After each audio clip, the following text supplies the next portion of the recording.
क्या हो रहा है यहाँ?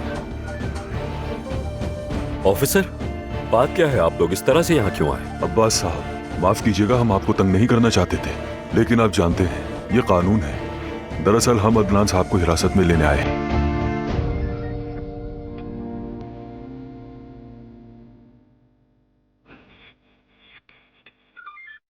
हद हो गई।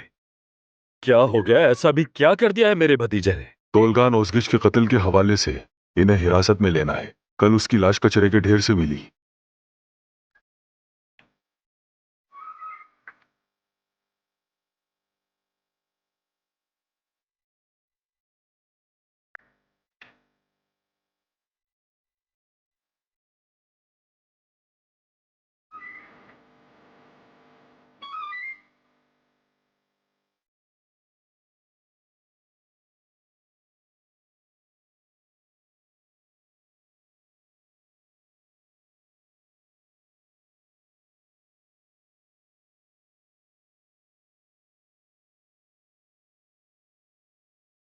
ढापो मत, देखो मौसम कितना अच्छा है।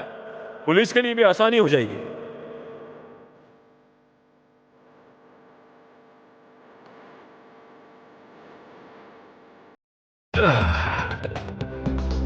इसका फोन भी अपने पास रखो नियाजी, कोई इसे कॉल कर सकता है। अदनान कचरे के ढेर में क्या कर रहा होगा? ये मुमकिन भी कैसे है?